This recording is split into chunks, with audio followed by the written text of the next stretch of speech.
What else I got? Okay, so I have played a high amount of Death Stranding. I too. You've no lifed I've it. I've played approximately 22 hours of Death Stranding 2 Jesus. since we last left. Okay. You're in it now. So a couple of things. First of all, thank you very much to one Ludwig Forsell, friend of the show, for coming on and chatting with me. How'd that go? For a couple of those early streams. Very appreciated, bud. Also, shout out to me being a stupid idiot. So, Woolie, I have my monitor directly in front of me, which the computer is plugged into. This monitor feeds its audio into this mixer. So audio comes from a PC game into the monitor into the mixer, right? I have a PlayStation set up there. The PlayStation has its HDMI port go into this monitor, which then outputs the music into the mixer. So everybody can hear everything, and then the mixer leads back into the PC, right? It's just a very simple loop, right? Mm-hmm. So I'm talking with Ludwig on fucking Discord, and then I go to switch to Death Stranding, and I discover something really stupid. Now that I've switched the HDMI input, the monitor is only inputting the PlayStation. Correct.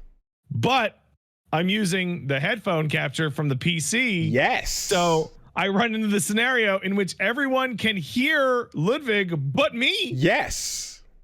Yes. This is the same problem I had when you would call in and I'm playing Helldivers on PlayStation over there, or when anyone has to do a Discord call while we're playing a console game, while I'm also hearing Reggie sitting next to me, and we're mixing all of those together into the thing. Right. It's a super complicated setup.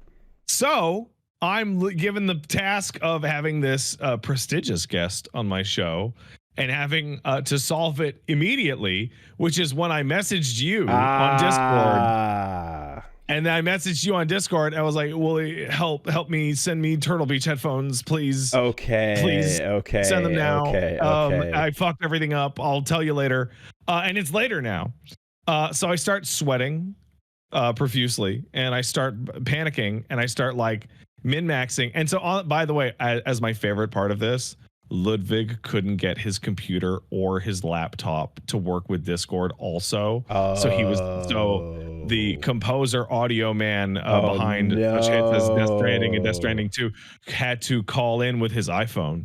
Oh my God. Yeah, that is one way to do it. Mm-hmm. Yep. Discord on phone is a thing. So everything was just falling the fuck apart. Okay. But I did solve it. Okay. I solved it by just using the monitor and video output of Avermedia, of my capture card. Of the card directly. Okay. Put it on here. Mm-hmm. So, yeah, you... right. Had some panic solving. Mm-hmm. Panic tech support solving. If you were... So, because I have a couple extra steps involved with mine, because I also have the local capture going... It's not just about the stream feed. There's also a local recording for editing for YouTube later, and local audio on the side. What I ended up doing is essentially getting a secondary mixer to take the full call and add it in at a lower volume to the main feed, right? And you have to basically there's a separate device you can get for that for Discord calls. That sounds really fun and reliable. Yeah, I mean, well, it's ever since I rewired the whole setup to get it in there, and now it's fine. But it's but then we also add the thing of if Reggie's gonna be playing on his own screen next to us or something like that, then we're On top of that, I'll just get all the technical stuff out of the way because it's Death Stranding. On top of that, I went ahead and a little while ago, somebody made a snide comment. I think we talked about it on the podcast where somebody was like, "I can't believe Woolie and Pat are still streaming at 1080p, like we're old ass dinosaurs." And I was like, "Man, who the fuck needs more than 1080p? That's ridiculous." Well, I went and futzed with some settings in the Twitch enhanced broadcaster beta, and I am now going to be streaming in the future at 1440p. Okay. With 4 times the bit rate. Okay. That I usually use. And it's really good that I did this, because when you get to chapter 5 in Death Stranding 2, there is a sequence that I can only describe as the bitrate annihilator. There is, I swear to God, the worst bitrate scene I have ever seen ever while streaming. Okay. It is genuinely unbelievable. It is just a nonsense mess of particles for like half an hour. I mean, thinking people are not designing their game chapters with streaming bit rates in mind. No, it is a Vampire Survivors level of visual mess on screen the whole time. Jesus Christ. Okay. And I happened to be walking into it with a newly upgraded stream, and hey, it managed. It handled it? Okay. It actually handled it, and I was like, wow. Because then I did the petty bitch thing. I'm like, okay, well, I'm gonna go look at other people's streams of this exact moment. And it's like, yeah, no, it's the Vampire Survivor scenario where it just turns like people's cameras stop working because the bitrate just can't fucking keep up, and so the bitrate on the camera just all of a sudden puts your face cam down to like 2 frames a second. Okay. Fucking hilarious. Yeah, so there's a couple games I've played where like oh well, I mean Elden Ring, right? Some boss fights in particular. Yeah, it's like, hey, you want some soup? I feel like some fucking soup. I want to say Lord of the Frenzied Flame was getting, kind of nuts with it. Interesting. Okay. Yeah, I did. So over on the I mean, not on this setup over here, but over on the gaming setup, I did tweak things massively to hugely increase the bitrate output, and I'm able to get it stable, putting out like 11K. Yeah, that's what I was before. In order to not have your shit turn into garbage on Death Stranding Chapter 5, you need 20K. Oh my God. Okay. You need it up there. Out of curiosity, what is your CPU usage on OBS? 4%. 4? Okay. I see. I have it tops out at 8%. I have it down to 1.5, and I'm doing 11K, right? With super duper light footprint. Well, I mean, touch. CPU usage is going to be standard across the board if you're using like NVENC as like your or like AV1, because that's all GPU. But if I have to double that, oh my God. Okay. Well, I guess we'll see ultimately, but there is a limit to what's possible with our hardware, our setups, our bandwidth. I mean, there's a million little things to consider for sure. I've also switched to MKVs. Good for immediate not losing your footage. Bad for compression right off the bat, and potentially like using quickly, because you have to convert a massive multi-gig file into MP4. I have to convert shit, man. I'm uploading parts of my Death Stranding playthrough before my stream is over. Okay, well, as because I have edit as a step, I have to get an MP4 done beforehand. So yeah, MKVs. Yeah. So what I do is that when I take a break now to go piss, I stop my recording and start uploading it in the background and just set it to public, and it just goes live before the stream is over. I mean, fortunately, OBS has a built-in system or option where you can remux. Yeah, the remuxing, and that takes care of a lot of the issue, but but this is also why I capture on a completely separate device entirely. So yeah, I mean, I don't need to edit if it's all just good the first time. I haven't encountered too much of the lol 1080p what the fuck kind of conversation, but I can say that I don't know what's possible with my setup here. There's basically a deal where there's moments where there's also Punch Mom working from home and stream uploading and multiple things where it's like, this is not a perfect isolated pristine undiluted internet situation. We make do. That being said, I was curious, did any tidbits from Ludwig or we talked about a wide variety of topics, not necessarily like specific to Death Stranding. Did you ask him about the Laurier Testard? No. Well, no, I spoke to him about that when I was streaming Expedition 33. Right, and because he was in the chat for that.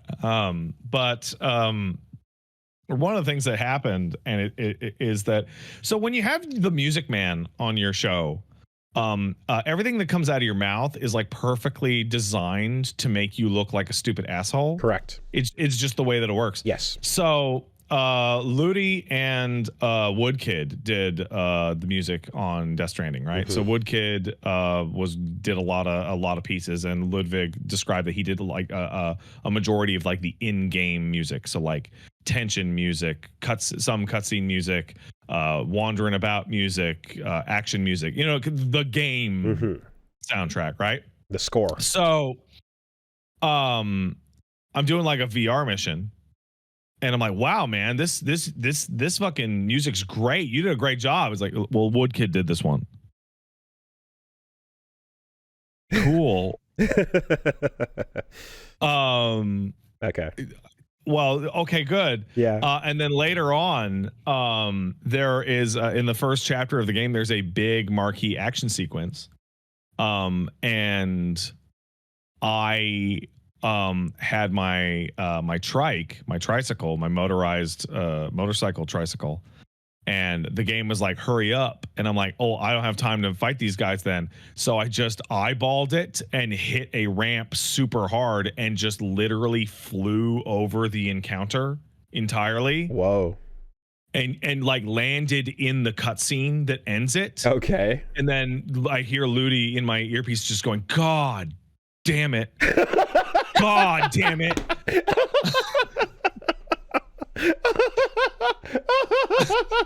Oh no. Oh fuck. And I'm so glad I can have the composer of the game soundtrack here yeah. to just be fucking super pissed. That's that real. I'm skipping his music. That's super real. That's what it's like when you watch someone play your shit, man. Yep. Oh fuck. Yeah, it's video games. It's an interactive medium. Fun, huh? Isn't it crazy? People play them. You never know how it's gonna go. And we got to have this fun little moment where, you know, so chatting about how like Ludi helped like pick out the voice actors for like Dead Man, for example, because like it's English speaking guy on staff back in DS1. And then we get to one of the preppers that we run into. You know, there's a bunch of the artist or the musician or whatever, all right? And this guy's called the Boca. And he's a white guy in Mexico, and he's like, yeah, I'm trying to style myself after the Japanese style porter, the Boca, and he's like trying to like enunciate it super hard in Japanese every time, and I can hear Ludwig just like trying not to vomit and just getting super upset, because he was on a contract basis for Death Stranding 2. He wasn't like in the studio, and he's just going like, I could have stopped this. I like oh, and every time the guy who says it with this super thick bad Japanese delivery, he's just like, fuck. Oh, okay. Yeah, I could. Just sticking your hand out. My other favorite part about having Ludi on is that I'm asking like questions to the chat. I'm like, oh, do you think this is a good route or this route? And Ludwig's just like, man, I don't know. I never played it. Yes. I never put hands on this game. It's not what I'm here for, bro. Yeah. I did the music. Do you have ears? That's me. Yeah. It's really fascinating whenever you talk to people that are in game development, and there's like a huge swath of people that are like, yeah, I don't know how it plays. Yeah. I wasn't part of that. I did the voice acting, or I did the narrative, or I did the whatever. Like, it's not like, you know, everybody going out to see, you know, the film release and going, oh, that was me back there, or what have you. Just super weird. Or the classic, I beat the community manager at this fighting game at the press event. Yeah. Like, did ya? Yeah, because that happened to me with Dave Lang. Where well, there you go. I ran into Dave Lang at E3 when Dive Kick was on the show floor. Yeah. And I just trounced the ever-loving fucking shit out of him. And that was like four rounds of Dive Kick. And I'm like, all right, Dave, hey man, I know you're trying to make like the game look good, and you're not trying to discourage people, but like, okay, you can turn it up. Like, let's have a match. And he looked at me, he's like, we are having a match. Yes. This is This is the real thing, and this is what I got. Yeah, or like, I mean, we've the bit with like challenging Harada to Tekken and stuff, but there's always been these over the years stories of like developers from like or from anime games or like people on the battle planning team will be there, and like sometimes some are down and will go to salty sweets and mess around and get games in with players, but when there's been one thing they don't want is the situation where like a really strong player or like a top placer is like, oh, I beat the guy who's in charge of making this decision, therefore you should be listening to me, and I think your decisions suck and here's why, or whatever the case is, and like that whole discussion getting awkward and shitty means they kind of like steer clear of a bunch of it. You don't want that. Yeah. That's cool. That's cool. So I'm maybe a third of the way through the Death Stranding 2. Maybe 35-40%. And there's two things that are happening in Death Stranding 2. Sorry, three things. There are three things happening. One is climate change. Hey, no, I don't mean like that. I mean, like, did you like Death Stranding and would like more Death Stranding? Right, okay. The second of which is the story thinks that you, the player, are stupid. Like, do you remember when Snake would just repeat questions back to people so that they would have an excuse to answer you? Of Metal Gear. Yeah. Death Stranding 2, coming off of the absolutely baffling Death Stranding 1, has decided to instead have characters talk to Sam and you like you're a moron. Okay. And I say this with all, I'm not that far in the game. Maybe I'm wrong. Might be the worst attempt at breadcrumbing a twist I have ever seen in my life.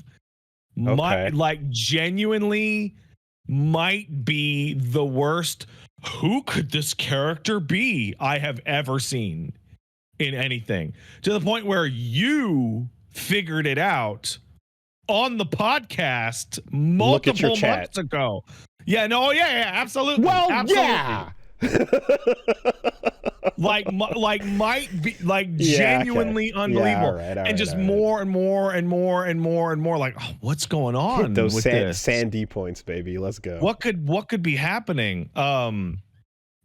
As for trucking and gameplaying, this is the game that Metal Gear Solid 5 was supposed to be. Like, it is.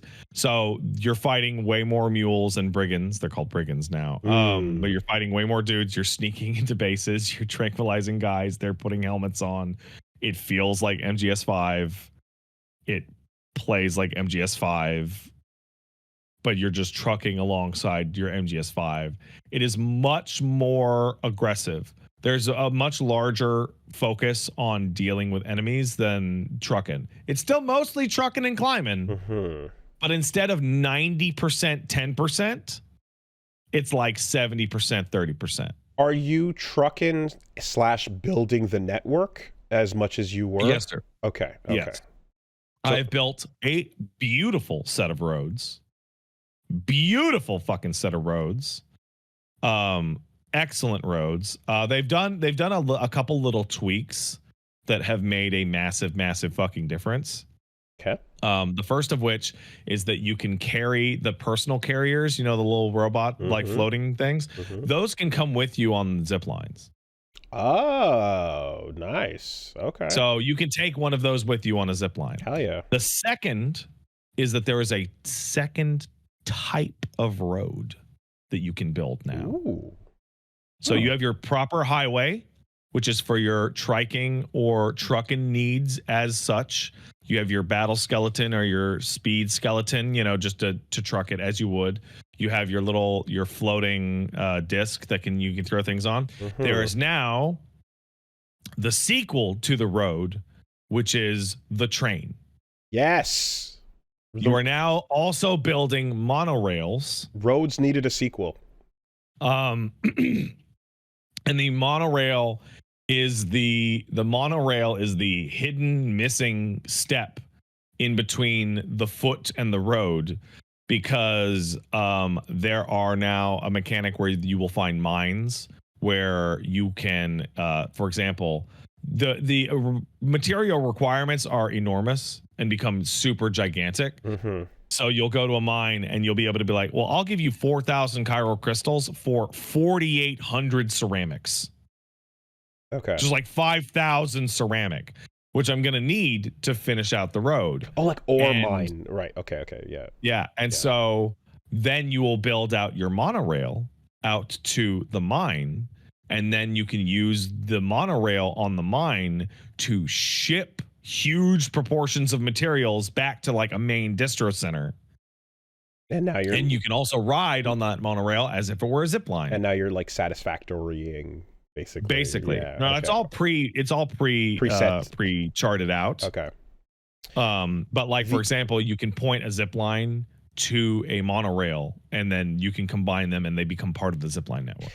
It's a literal monorail, like one. It is literally a monorail. Okay. So this is interesting because I guess like when you think about real history, a lot of the times connecting a nation is based on, can we get the train out there? Right. Yeah, dude. That's always been the history, you know, like, I mean, America and Canada, it's always been like, oh, we built the rail out west, therefore now the country's connected. That's where society can go. Okay. Interesting. And yeah, it's like basically the monorails. So they do something smart because roads always use ceramics and metal, so there was a massive premium on those. Monorails use special alloys and resins, so there's a better use for another half of the materials that you end up picking up. Okay, so now Kojima is the kind of motherfucker that could spend a whole bunch of game design focus on being a train conducting. No, it's very simple. The train goes from point A to point B. You can bring your materials. You can bring your vehicle. Okay, you're not. And it links into the zipline network if you're making a zipline network. But is it only major like drop off points? Yeah, it's from mines to major distro centers. Okay. And they'll link up with different parts so that you can use it to navigate. Because to be perfectly honest, too much train freedom could just invalidate the entire video game. No, there's no train or road freedom. It's build it or don't. Yeah. Sick. Aside from that, the story is better paced and more understandable. But it's losing a little bit of the novelty of the absurdity of Death Stranding because it's not brand new.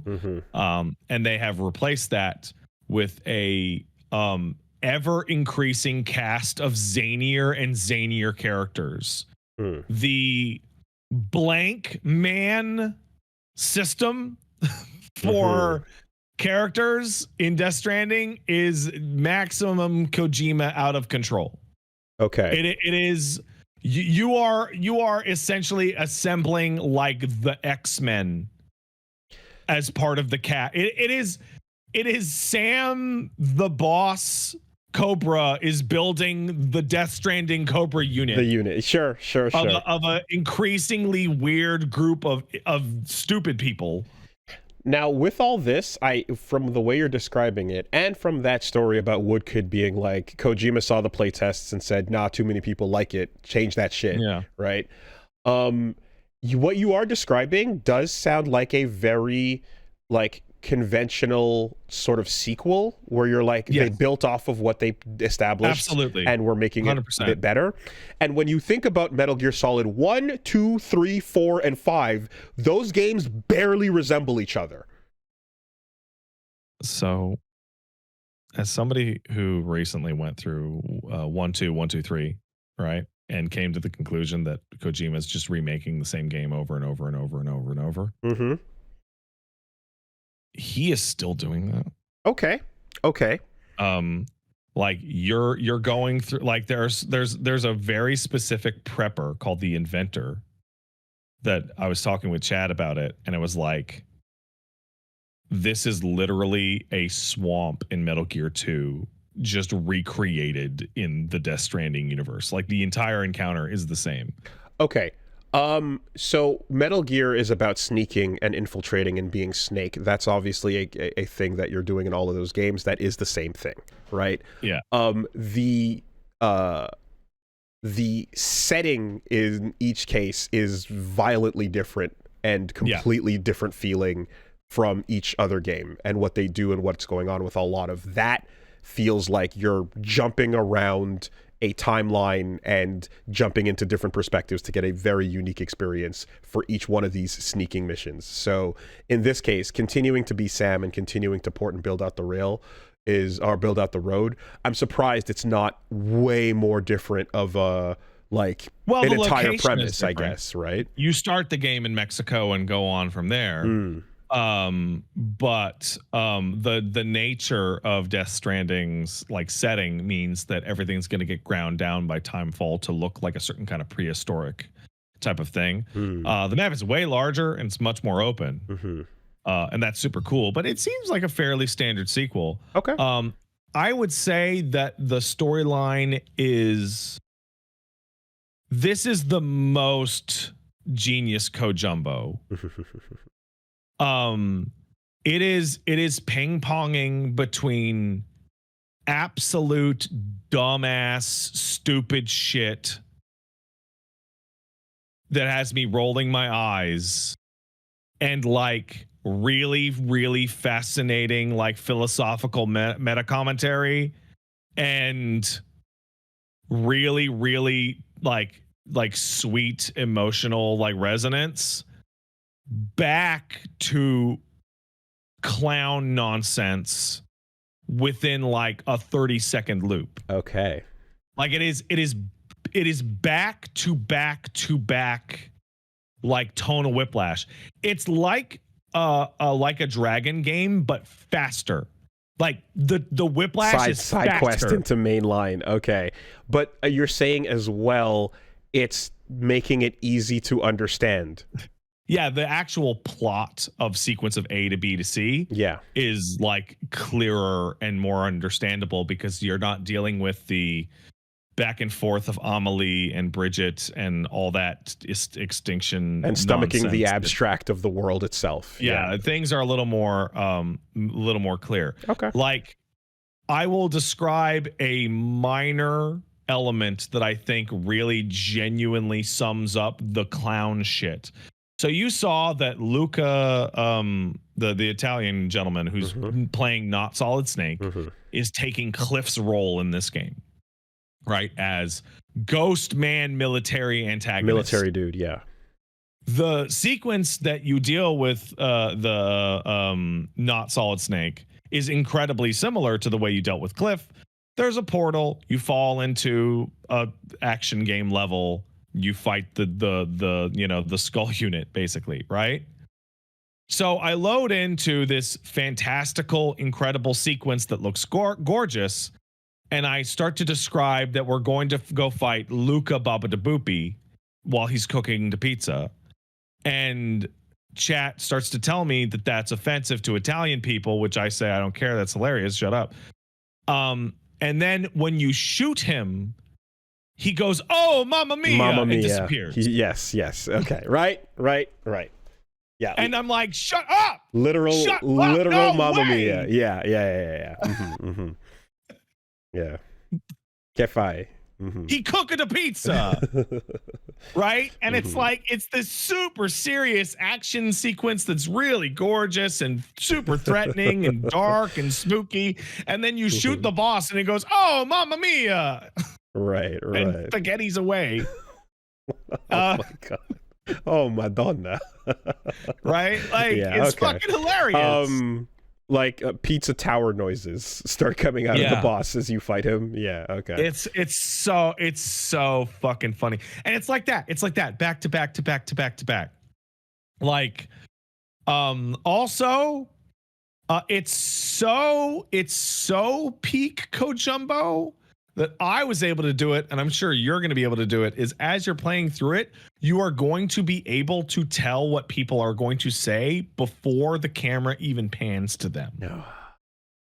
Now there was a highly specific Metal Gear reference that I joked about encountering before walking into a scene. And as the camera started to zoom in more and more on the character, I'm like, there's no way they're they're just gonna say the names of these things out loud. They're just gonna oh my god, it's just right on the nose. Okay, so the sandy senses are still fucking going. Really sandy. They're going, yeah. Really. Okay. Great. Also, by the way, when you start the game, like the very first sequence is like you going through like a sandstorm. Yeah, sure. So like we were right. Sure. We were right about Sandy. Yeah. But the final thing, by far the most different, is that playing this game as the man I am now in 2025 is very, very different. As a parent with a baby, many years ago. It's a game about you hanging out with a kid. That's not fucking. Well, I broke the tutorial because I'm a dad now. Right. So the very first thing that happens in the game is that you open up in front of a vista that looks kind of like the Grand Canyon, and the game wants you to go down the ridge, to go forth to wherever you're going, right?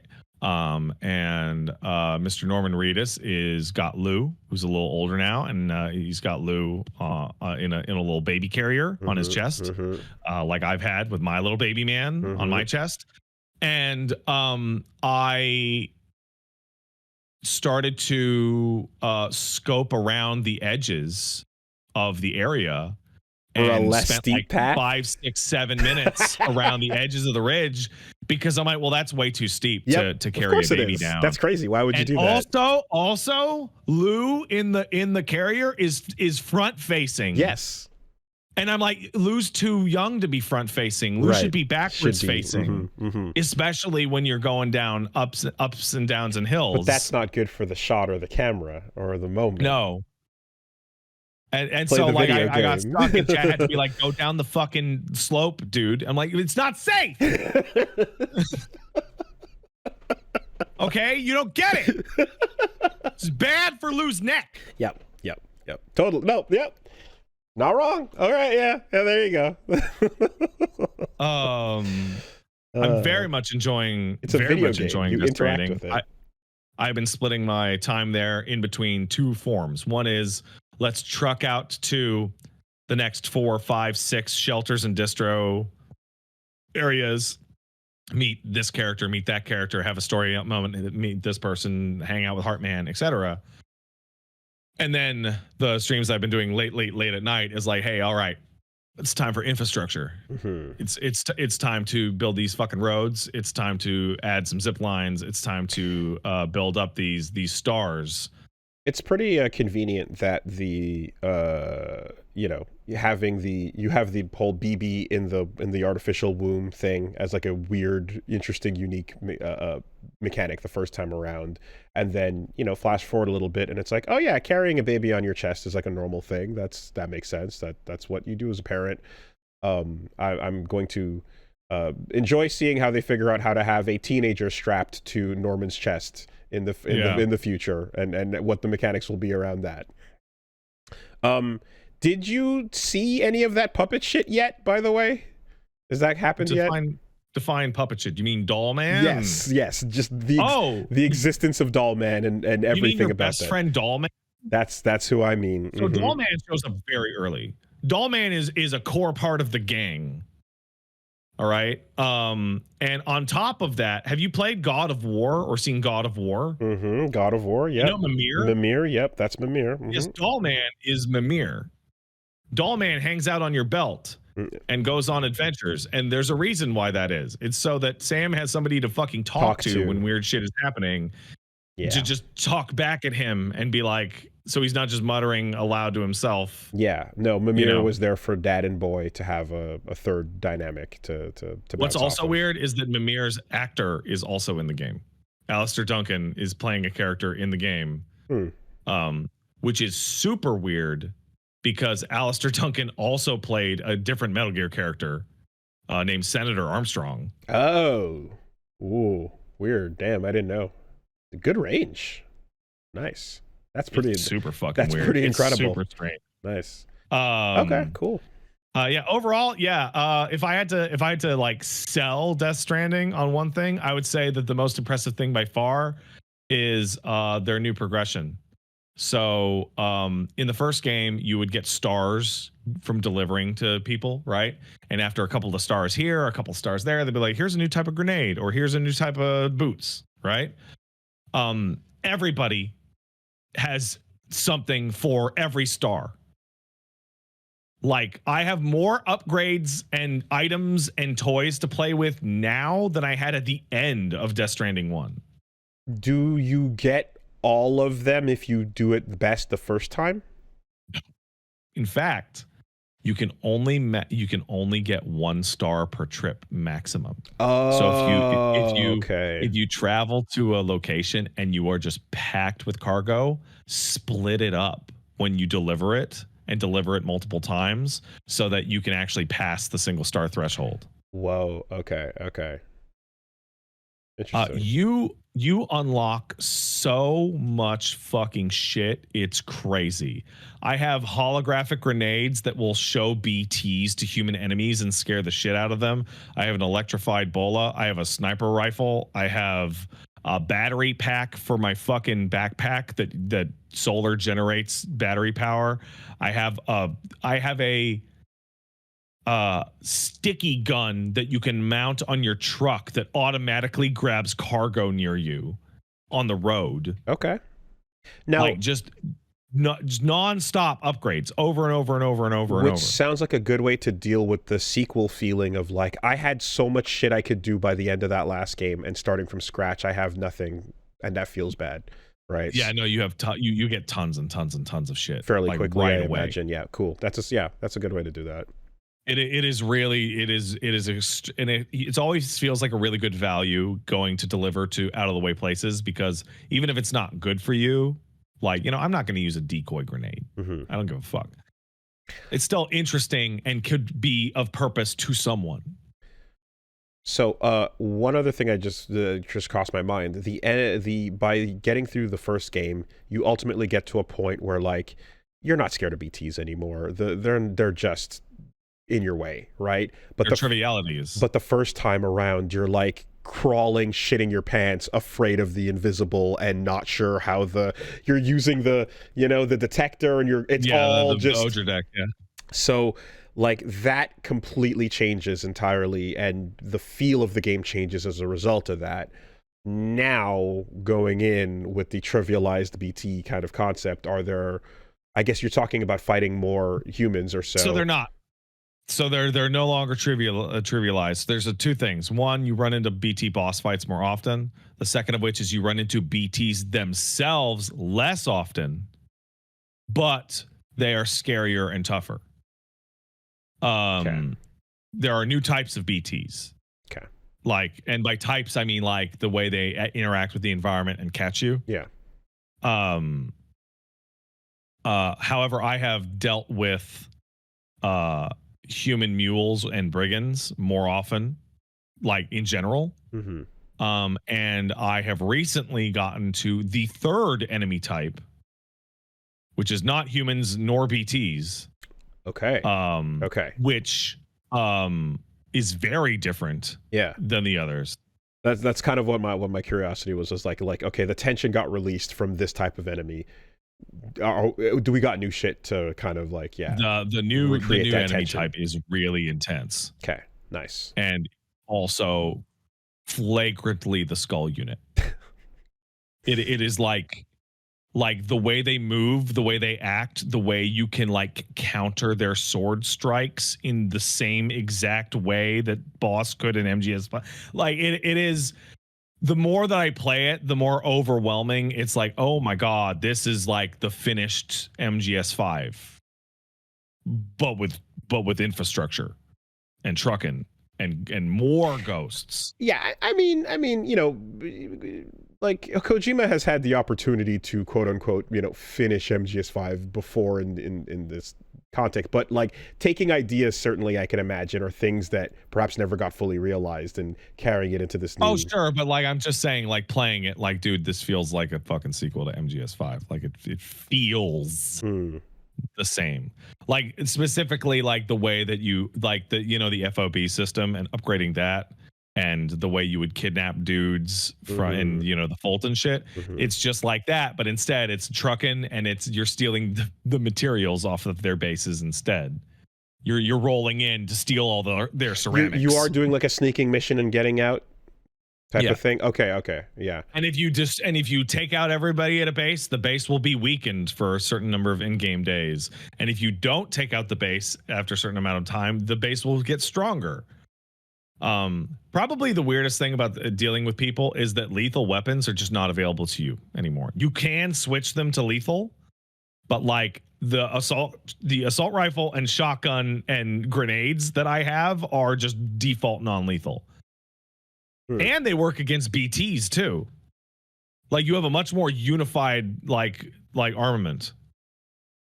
I mean, yeah. Well, I'm assuming for plot reasons, right? Yeah. No, they just made it so that they figured out how to make synthetic piss blood and put them in your bullets. Sure. Okay, but you're not trying to cause void outs. No. You have rubber bullets for everybody. Yeah. Okay. And the rubber bullets are also covered in synthetic piss and blood, so they also can shoot ghosts. Perfect. Okay. All right. So it changes the way you deal with BTs dramatically, because in the first game it was like stealth kill them or throw grenades at them. And in this game it's like, no, open up on them with your fucking anti-ghost shotgun. Fucking shoot them. Okay. Yeah, I think what's probably going to happen for me with this game is I'll be playing it on my own in the gap. I think there's an extremely when would you be doing that? Because there's a very different game here for you this month or next month. Well, it won't. Basically, what I'm saying is that I think it won't be on camera. I think no. I know that for a fact. But I'm just saying, like, emotionally, this is a very different game for you in the month of July, whether I'm holding a baby while playing it or not. Yeah. I don't know. Because there are some parts of this game's narrative that affected me dramatically more because I am the version of myself that I am now rather than the version of myself that I used to be. Well, realistically, I think it'll be a gradient. I think I'll probably start it beforehand and finish it afterwards, Yeah, probably. Very cool game. Very good. I like it. I think it's very cool. I cannot wait to build more infrastructure. Like, I'm ping-ponging also between like, man, you know what, Sam? That's great and all, but you need to get 1,000 metal down the fucking road so we can get this highway all the way out to the fucking ocean, right? But But are you building the infrastructure of Lou's mind?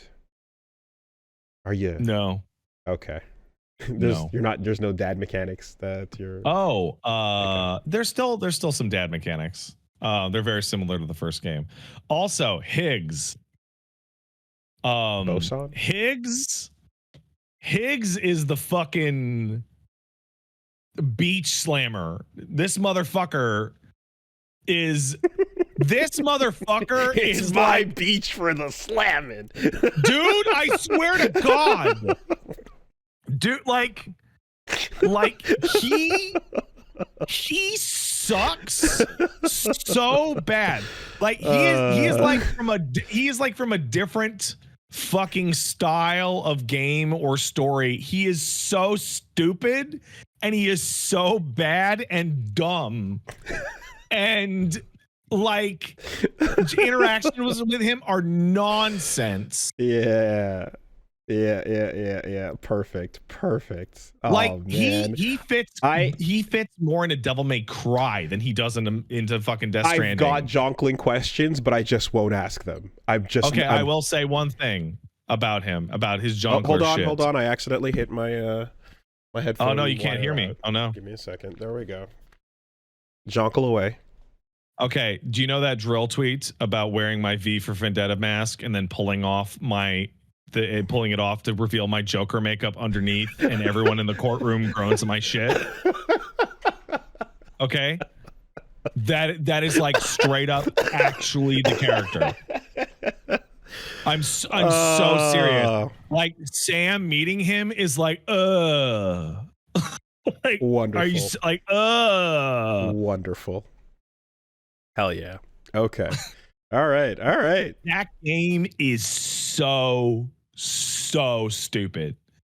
Like it is peak stupid. I hope. Honestly, I have no. There's no real. I'm open for whatever this is gonna be. But I hope there's a cool. I feel like it'd be sick to get like a nice like Luden's outfit. You know? Yeah. That'd be fun to like rock one of Oh, those. also, well, I don't know what to call it. Kojumbo Hollywood maxing Mm-hmm. has hit the absolute apex. Mm-hmm.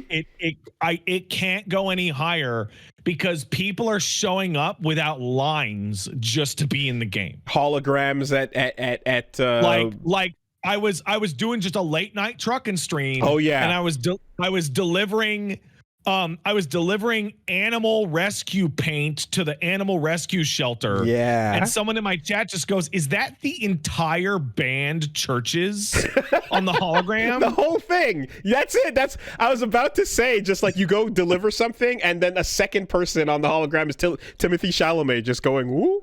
Ooh, ooh, you know? And on top of that, like I'm doing a mission. It's like rescue a dude. And it's like, okay, get the guy and he's unconscious. And you put him in your little backpack and it's just his face showing. And people on my chat are like, is that the director of RRR? What? That has no lines and is unconscious as a fucking... Wow. Wow. Okay. Like it is just I'm delivering stuff to this fucking base. Is that big Korean guy from Train to Busan? Oh my just god. Here? The star like fucking doesn't stop, dude. It's Hollywood crazy. Max star fucker. Let's go. It's ridiculous. All of it. Yeah, and I'm sure, because that's the thing, is you have to imagine all of these meetings. There's a little like we do the pretentious discussion whenever we put it out in the air, and then it's like, would you like to get scanned? Let's do a 3D scan of you, you know? And that's basically what the meeting is about. Is like, I'd love to have you as a face in this game, so let's do that whole thing, and we need to hang out for the whole day. And it's like, okay, what time is the scan? The scan's at 8 p.m., but we need you on set by noon. There's different people that have different levels of inclusion. So like the director of RRR, like there's no lines. Yeah. Like yeah. He's like literally just an unconscious body. And then you have a bunch of characters that are Dollman is also a movie director, right? And he's not voiced by himself. He's voiced by a voice actor, right? And you have characters like that.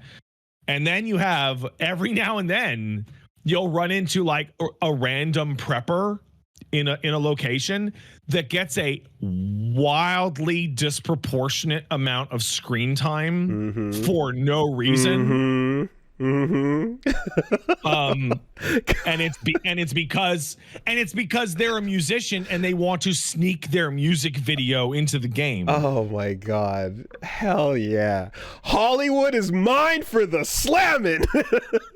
Did you see the incredible comments by Kojima as to why he doesn't feature Japanese people in his games very much? I did. That is wild. Why is it, Wooly? Why does he not feature that many Japanese people in his Ubisoft fucking like Assassin's Creed shit?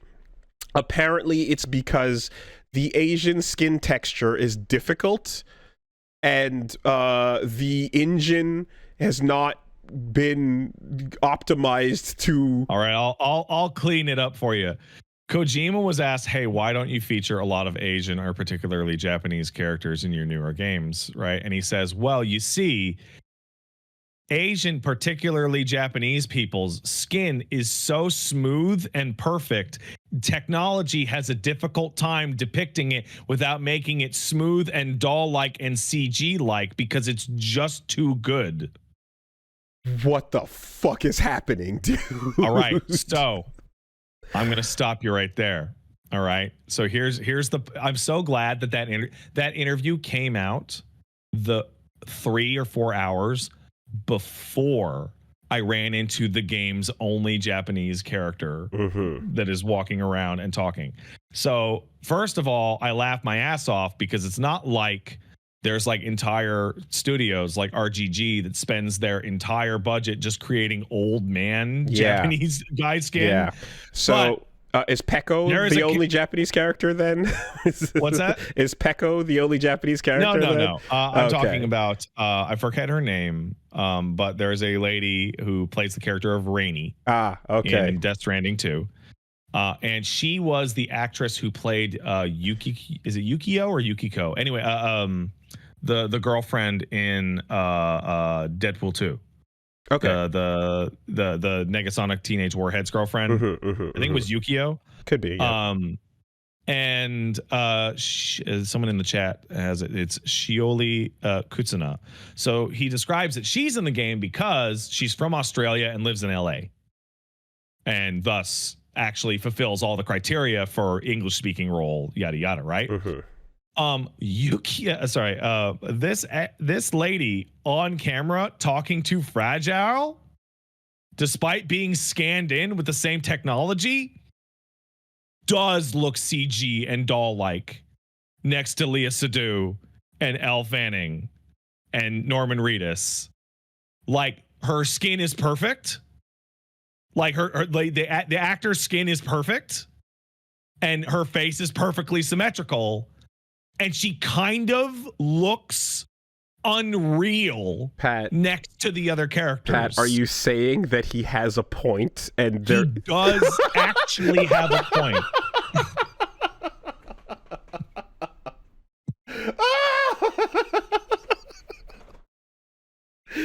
Oh my god. Okay, Kojima, I guess we'll have to hold off on the Japanese actors for now. And it's really bad when Rainey is talking to Sam, because Norman Reedus is a weathered-looking, nearly 60-year-old white guy who'd never stayed out of the sun. He's got like noticeable moles on his cheek. He's got a lot of wrinkles. Like, he kind of looks like shit now, which is awesome. And the engine picks up on that. Great. But when he talks to Rainey, she looks noticeably less real than Sam does. I mean, it's hilarious. Oh my god. Like, but as you just described, right? So we can get like Kuze in there. Like, there's got textured old man skin ready to go. Yeah, but he doesn't want to do that. He wants to cast the prettiest actress he can find. Yes. We need to have those little photo shoot cute moments, you know, ready to go. So, boy. Someone in the chat got a photo of said actress. And like, yes, no, she's a person that has like immaculate, perfect skin without a single blemish, mark, wrinkle. Yeah. Like, but anything. he doesn't. I don't want to cure cancer. I want to make dinosaurs. Okay. All right. All right. Sure. The game is so fucking funny. These characters are so weird. Fuck. I can't believe you're saying, wait a minute, hold on, let him cook. on that fucking woman's anatomy is harder in Assassin's Creed type shit. And you're saying, no, wait. They actually have a fucking point here. Okay. Like, hold on, let me get a fucking photo of this character. Here's a really good example of like actually like you know what Norman Reedus fucking looks like in Death Stranding. Okay, right here is what Rainey looks like in fucking Death Stranding 2 in the engine, and it's like, hey, she looks exactly like her actress, but because she doesn't have a single mark on her face, she actually looks unreal. The lighting is weird. The lighting is hitting her face a little strange. You're not, damn it. Fuck. Like, hey, she guess looks what? kind of plastic. The Decima engine wants your characters to have wrinkles. She actually looks marks and blemishes. Oh my god. Okay. And they haven't figured it out yet. Yeah, here's I'll get you a different one. What the hell? Well, Here's a different shot of Rainy in the rain, right? And it's like you can literally see what he is talking about. Well, then just make it different. I don't know what to say. Do it different. Get the artists to try again in a different way. This is crazy. This can't. He's like, no, we're just too perfect. This actually can't be the reason. I refuse this reality. Do it different some other way. Fucking figure it out. I don't know. Change the tech. Start from scratch. What are we talking about here? You know, they eventually got the Kinect to detect me. You know, they figured this out. These new cameras with the extra ISO settings and whatever working great so that you can stand. Woolie, Kojima says that technology has not advanced far enough to realistically scan in a Japanese person and find a flaw with them at all. And then he put a character in his game as proof that it can't be done because he picked one of the prettiest Japanese actresses he could find in his life. Like it's so fucking funny, dude. It literally it took like until recently with the whole camera ISO setting thing where if you and I don't know, let's say your significant other are very different skin colored and you're taking a high contrast photo outside and it tries to grab one or the other and the camera just goes, I don't know, man, here's you do it. Yeah, well, you know, it's like, do you want to be married to the sun wearing glasses? Right. Or does your wife want to be married to a floating pair of teeth? Yeah, like that's the only options available. And it's you open up the settings and you do it because the camera says I give up, right? That we finally started getting a little bit past that point. Back to the fucking drawing board. I don't know, Kojima. Do it different. It's crazy. Can't be done. It's crazy. It's impossible. All right. Okay. That game's so cool. It's also so stupid. It's so dumb.